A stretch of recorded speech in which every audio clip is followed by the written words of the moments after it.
Hello, friends and family. Welcome back to another episode of the podcast. I hope you're doing well, and I mean that sincerely. I've been seeing a lot in school that I think people are feeling some of the COVID fatigue. That the last couple years have been trying and stressful for a lot of people in a lot of different ways, even if maybe we didn't consciously feel like it was for us individually. I think some of the collective tension is subconsciously surfacing right now. This is just my observation, working with specifically young people every day and trying to work with their social emotional needs. I do feel like some of just the changes related to COVID, and I think also a lot of the divisiveness we do see in the world right now related to COVID and politics and all sorts of things, I really do think that's impacting everyone. And I am starting to see it with the young people with whom I work. So, just to anyone who listens to these things, checks out any of the media stuff, I really do hope you're doing well. Hope you're feeling okay. And if you're not, just know it's good and it's okay to talk to somebody, to seek out whatever help that you need. Because I think a lot of people are feeling stress, are feeling anxious about things right now. And we're all in this together. And I do think some of these challenges that are facing us can be unifying things if we're willing to let them be, if we're willing to come together. So that's just my little message up top. Now we'll start with the show proper. Our first segment is always good news. And our good news organization this week is EarthHero. You can find them at earthhero.com. And they're an eco-friendly online market. I like this organization quite a bit. I have several products from them. This is an organization that I found via my mother, who I mentioned in the last podcast, has really been doing an outstanding job when she insists on buying presents for things like birthdays and Christmas and things like that. She's been doing a great job identifying organizations, companies that give back to a cause, that are doing things in ethical ways. That's important to me.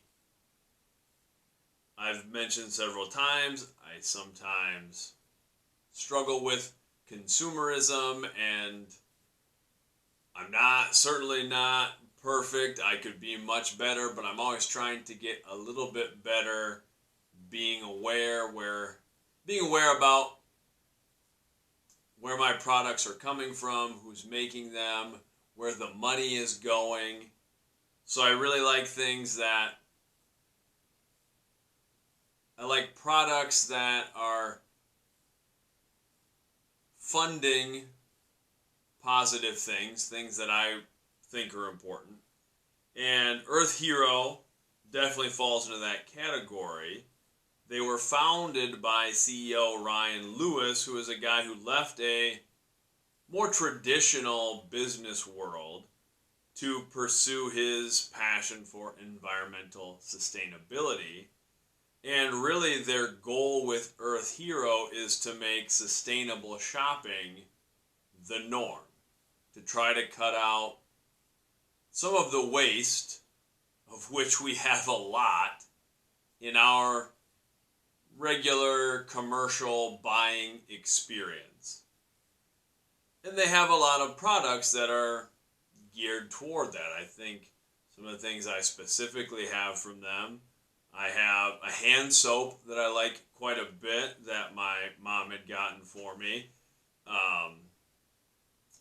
And it comes in a glass soap pump that's nice, and it has these tablets that you put in dissolved in water that makes the soap. The soap works really well. It's in the glass, reusable, nice pump, so you're not always recycling or throwing away a plastic soap dispenser. I really like that. I recently purchased a compost bin.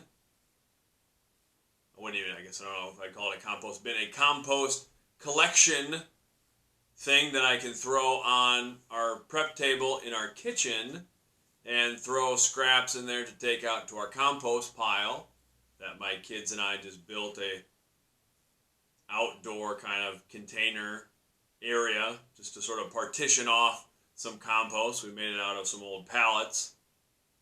But it's this nice ceramic bin to throw refuse in to take out to the compost pile, and it's very nicely done. Has a nice even little charcoal filter in the top of it so you don't get smells and things like that.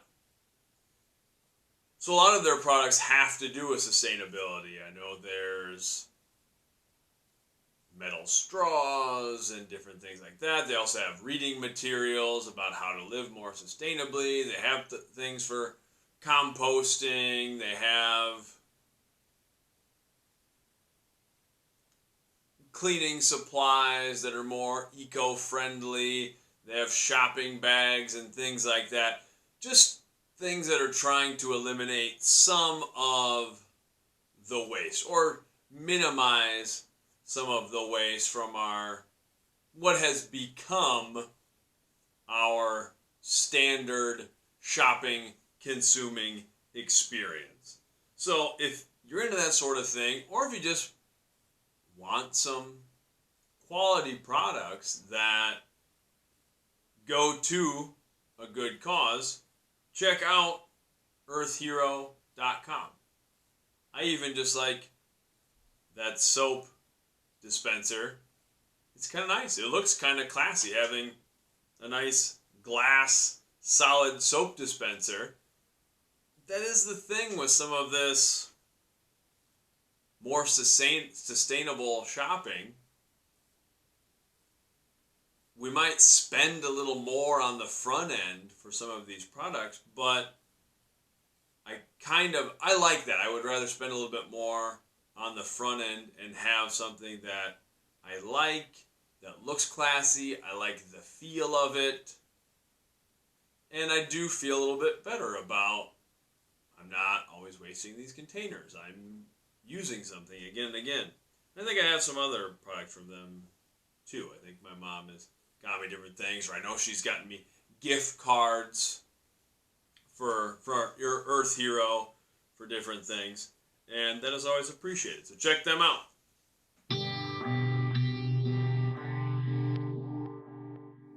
This is Family Time 81. We're coming back to social awareness, specifically addressing civic engagement. Really, we're focusing on the role of service in a community, starting with a couple basic questions. First, what is service? For me, it boils down to altruism. It is trying to do something positive for other people without expecting something in return. We've talked about this before, but it's the idea of doing good for good's sake and for trying to empower and elevate other people. The next thing we're asking is, what is a community? A community can be a lot of different things. We all have our own communities. For myself, I know I belong to the community that is the town, the school district in which I live and teach and coach. That is a community. And I feel a strong sense of community where I live. The school itself is another community in which I exist. I have other communities within that one, the teams on which I coach, the students in my art room. We refer to ourselves as our art family, and we have a board where students sign this big board that says art family. That's a community. I think of people that I get to connect with doing some social emotional things or as an author or whatever, and I think that is a community that I have. I feel fortunate to be a member of several different communities, some of which overlap, some of which don't so much. And I suppose there's different definitions of what a community is. For me, it's basically just a group of people who are existing together and who impact each other. Whether we realize it or not, whether we're doing it intentionally or not, when we're in a community, we do impact the other people in our community. Sometimes in minor ways, sometimes in very significant ways. That's why it's important for us to take a step back and look at what is the role of service in a community. That's our next question I'm asking all of you this week. I'm asking all of my students. What is the role of service in a community? Why do we need service? For me,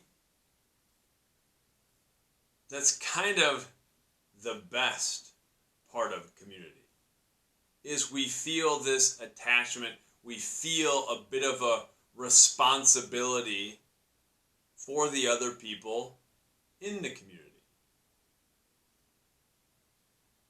And we're able to take care of each other. We're able to fill gaps. We now live in a pretty broad and global community. We're not able to be experts at everything. At least most people I know, aren't living self-sufficiently, entirely self-sufficiently. I go to the grocery store, I buy food that I didn't grow, that I didn't kill, I buy products that I didn't make, I look to experts in different fields to help me, if it's healthcare, if I'm doing something financially, whatever it is, I'm relying on the expertise, the abilities, the experiences of a lot of different people. That's being part of a community. The idea of service in a community is that it's also good to give whatever we have to offer just for the sake of contributing to the greater good.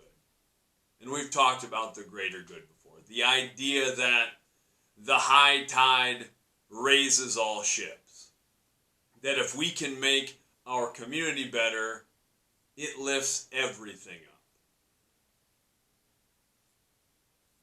And such an important thing for me is that when I'm doing something altruistically, when I'm trying to do something just for the sake of it being right and good from my perspective, I also feel better.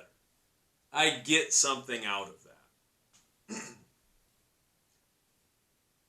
Whenever I talk to people who are really struggling with something, who are really looking for some answers, one thing I suggest is start doing some things for other people. Start just trying to put some positivity into the world. Try to empower and assist other people. Because that shows us that we have value, that we have something to offer, and everyone does. You all have something to offer. You all have something to bring to your community. You all have something that other people need. You might be the one person that has something someone else needs. So it's important that you bring it to life and you put it into the world and you share it with your community. And by empowering others, not that this is the goal. We want it to be this altruistic thing. We want to do service because it's right and it's good. But know that we are going to get something out of this. We're going to get that validation. And we're going to feel better. It feels good to help other people. Sometimes we maybe see images or presented with notions that are very egocentric, that we think we have to look out for number one. And to a point we do. We have to take care of ourselves first. But I really think a great way to get over some of our own egocentric feelings, a great way to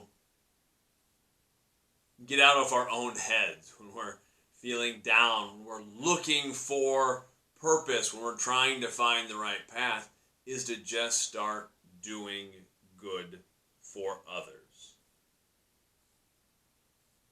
That's really something I want for all of you, for all of my students and athletes, is to be someone who is built for other people,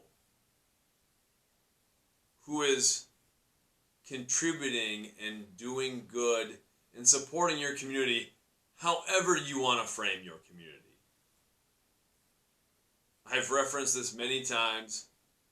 I love Mr. Rogers. And Mr. Rogers would say, in difficult times, look for the helpers. Because you can always find those people who are there trying to help others. So think about that this week.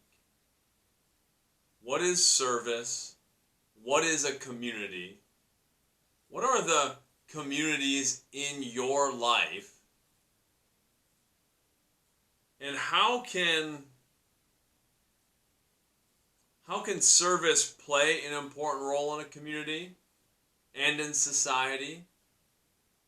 Specifically, what can you do to improve your community? What can you offer? What service do you have to provide others? That's also a great way for my students who are thinking about the next chapter in your life, the next stage. What do you really want to do with life? That's a big, broad question. What service can you provide? What can you offer others? What are the things you're passionate about that you can bring to the table? Let's have a great week thinking about service, thinking about helping others. Much love.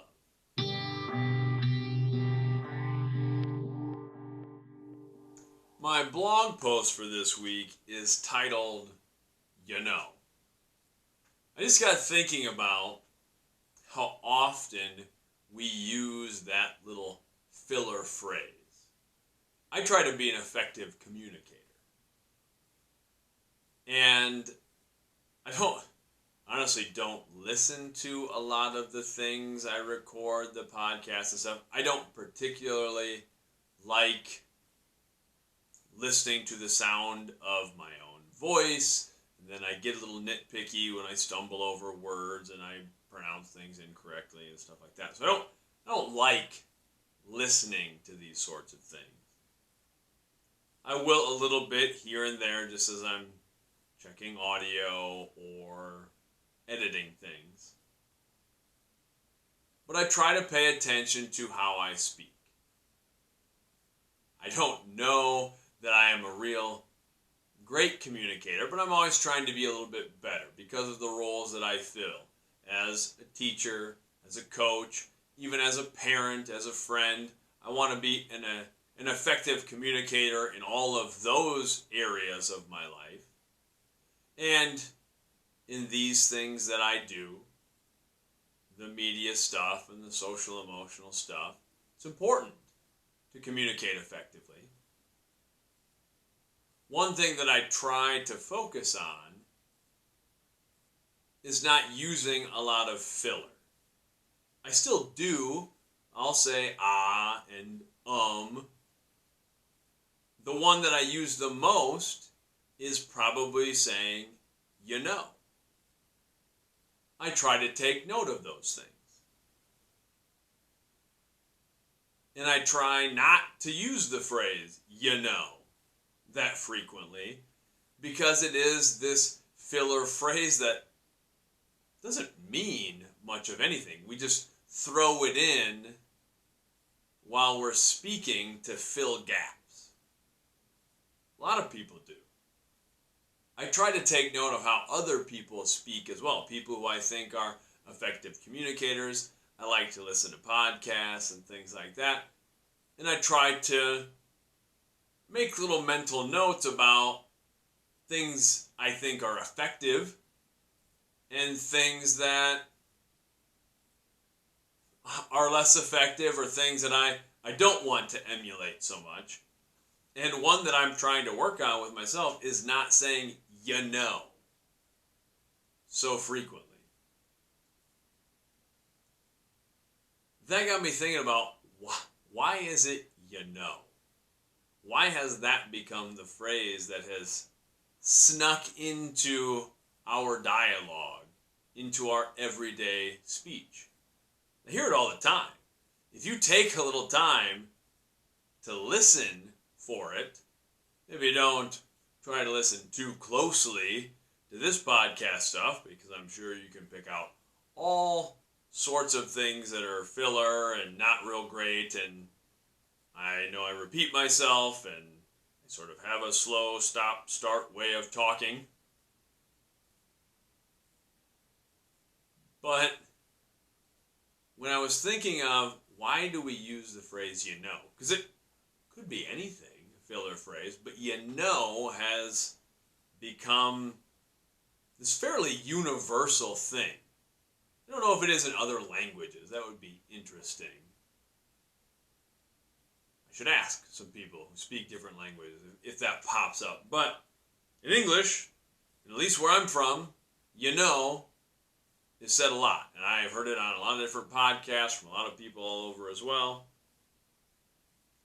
I think maybe the phrase you know has snuck into our speech because of our desire for validation. When we're asking, you know, in the middle of talking, we're not looking for an actual response. It's rhetorical. We often don't realize we are saying it, it becomes something of a tick. But I think it's maybe worked its way in subconsciously because we are seeking validation. We do want people to be on the same page with us. When we're speaking, we want the other party to be engaged and to be following along. So subconsciously, I think we check in. We say, we want to make sure they're engaged, that we're going through this thing together. Sometimes, even when we're saying it subconsciously like that, we're not really even asking. It's not so much interrogative as it is declarative. We say, I'm talking about something, We're basically telling the person, you know what it is that I'm talking about. And that brings up an interesting thing as well, because often we're trying to make someone know something because we believe it to be true. We want this other person to believe it as well. And that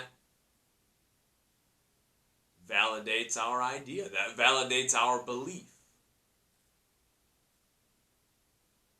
And as I thought about this more, I thought sometimes when I hear someone using the phrase a lot while we're speaking together, I think, I don't really know. I don't know a lot of things. I don't know much. I don't know why we're here. I don't know the meaning of life. I don't know if there is a meaning of life. I don't know what happens when we die. I don't know if the decisions I make on a daily basis regarding my children and my students and my athletes and my own life, I don't know what the ultimate outcomes and repercussions and consequences of all those decisions will be. All I really know is what I believe, what I feel. I try to make decisions based on my morals and my values and my ethics. And I hope things turn out. But I don't know any of those things.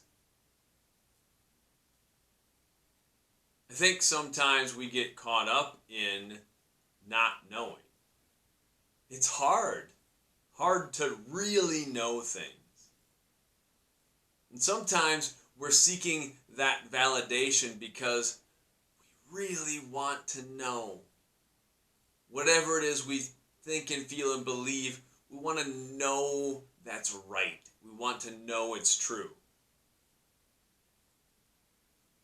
But if we step back and appreciate that believing is not knowing, but that is what makes believing so powerful, is that it's not irrefutable. It can't be proven. And when we talk about belief, people often think of religious beliefs. It can be that, but I'm talking in general terms. What you believe to be right and good and true. What you attach yourself to morally. Those are beliefs. I don't know if my values are the perfect values, but they're my values. I know them to be true to me. They are the things I believe in. And that's what gives them their power, is that I have selected them. I have decided to put my faith in those things. It's true of everyone, whatever we decide to put our faith into.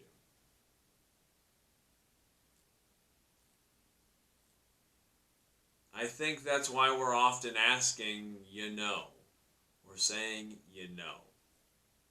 because we desperately want to know. It's just important for us to remember that it's okay to not know. And in a world where so many people are trying to approach things as facts that are really just beliefs, and trying to impose their beliefs on other people, it's important that we remember that someone having different beliefs does not invalidate our beliefs.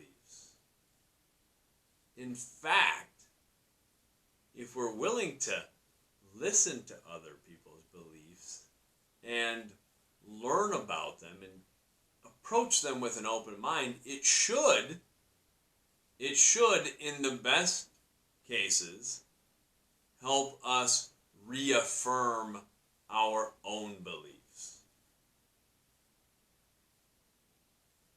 That's something to think a little bit about.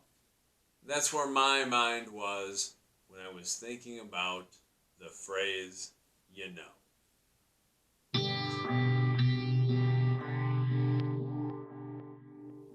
This week's podcast is brought to you by the fancy dishes in the cupboard. That's something I think is a little funny. We had that when I was growing up. I know a lot of families who have the fine china, the fancy dishes, the nice plates that come out only on holidays, only for special occasions. That's fine. But I'm not really for that. I guess I don't like owning a lot of extra stuff that I'm not really going to utilize, which, believe me, I have plenty of extra stuff. I've got the shelves behind me, if you watch the video of this, of knickknacks and baubles and books I've collected over the years. It's not bad to have stuff, but I think we sometimes gather things like the fancy dishes that we set aside for a special day. I'm for using the fancy dishes today. If you have them, get them out. Make today's meal a special meal. Why wait for a holiday? I've gotten more and more like that as I've gotten older. And as I have experienced challenges and lost some things, I just don't feel like waiting for a lot of stuff. I don't feel like waiting around for a holiday to have a good meal or to even buy someone a gift or to just celebrate things. More and more, I just want to do it today. I want to get the most out of this. And I can still enjoy a holiday, enjoy a special occasion. It doesn't, for me, lessen those days or experiences. But I like the idea of get out the fancy dishes right now. Get out the fine china to have ice cream with your family. I try to do more of that with my kids. We're just going to have a special day. I'm going to plan activities. We're going to have a theme. We might wear costumes on a random day for no reason other than it's fun and we don't need to wait for it. So just remember that fine china, those fancy dishes are sitting in your cupboard, not being used, gathering dust, waiting for the next worthy event. go ahead and bust them out. Use the fancy dishes today.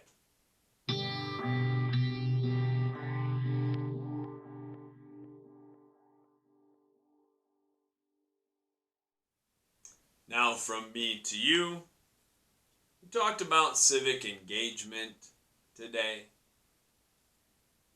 The idea of service, acting altruistically, what that means to a community and what our communities are. Spend a little time this week identifying your communities, the people around you, and consider what communities, what groups in your life are elevating you, are lifting you up, are contributing to your happiness and your success, which ones maybe aren't. Then think about, with the communities you really care about, how can you contribute to those communities? What can you offer them? What can you offer society as a whole? Because you have something to offer. And if you start putting that into the world, putting it into the world altruistically, not seeking gain or notoriety, but just because it's right and good, because it feels right and good, I guarantee you will learn a lot about yourself. And that positivity will come back to you in many ways. We talked about an organization that is approaching things with that mindset. We talked about EarthHero, an online market that is pushing sustainable shopping, eco-friendly shopping. That is a way of trying to serve the community, the broader the community, the community of Earth that we all share. We talked about the phrase, why we maybe use it, what validation we're seeking, and how it's okay to not know everything. Remind yourself of that this week. It's okay to not know. Just make decisions based on your beliefs, based on what you think is right. Don't waste time and energy trying to change the beliefs of others either. Learn from them, learn about them, use what you learn to validate your own beliefs, and recognize that we don't know everything we think we know. I often think one of the biggest challenges facing humanity is this sense, this egocentric sense we have developed that we have got things figured out, that we know so much. From my perspective, it's better to approach things with the beginner's mind as a child who is excited to learn and grow, who is open-minded and willing to experience things. When we are certain we know things, it kills that open-mindedness. It shuts down our creativity. So know that it's okay to not know,